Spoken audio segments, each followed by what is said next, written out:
Hi friends, welcome to Vivikta cooking.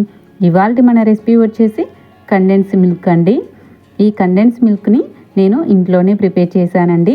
ఎన్నో రకాల స్వీట్లలోకి ఈ కండెన్స్ మిల్క్ని వాడుతూ ఉంటాం కదండి. చాలా సింపుల్గా మనం ఇంట్లోనే ఎలా ప్రిపేర్ చేసుకోవాలో చూసేసేయండి.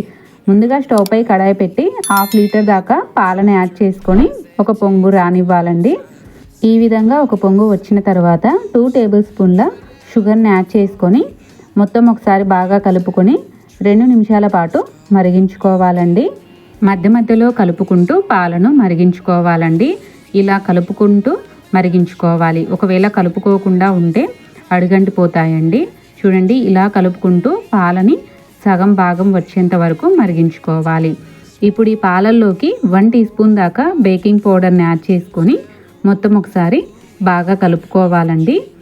ఇప్పుడు ఈ పాలని మరొక నిమిషం పాటు మరిగించుకోవాలండి. ఇలా కలుపుకుంటూనే ఉండాలండి, ఎక్కడ ఆపకుండా కలుపుకుంటూ మరిగించుకోవాలి. పాలు ఈ విధంగా మరగడం స్టార్ట్ అయిన తర్వాత చూడండి, కలర్ అనేది ఈ విధంగా చేంజ్ అవుతూ ఉంటుందండి.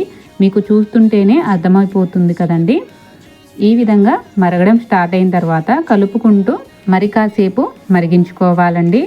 చూడండి, ఈ విధంగా దగ్గర పడి కండెన్స్ మిల్క్ అనేది తయారవుతుందండి. ఇప్పుడు స్టవ్ ఆపేసుకొని పూర్తిగా చల్లారనిచ్చుకోవాలండి.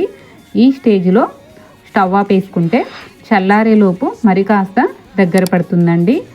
ఎయిర్ కంటైనర్ బాక్స్లో నిల్వ చేసుకుంటే 1 వారం పాటు నిల్వ ఉంటుందండి. ఇంతేనండి, ఎంతో సింపుల్గా ఇంట్లోనే ఈ కండెన్స్ మిల్క్ని ప్రిపేర్ చేసుకోవచ్చు. ఈ వీడియో కనుక మీకు నచ్చినట్లయితే ప్లీజ్ లైక్ చేసి మీ ఫ్రెండ్స్ అండ్ ఫ్యామిలీకి షేర్ చేయండి. ఇలాంటి మరిన్ని వీడియోస్ కోసం ప్లీజ్ మన ఛానల్ని సబ్స్క్రైబ్ చేసుకోండి.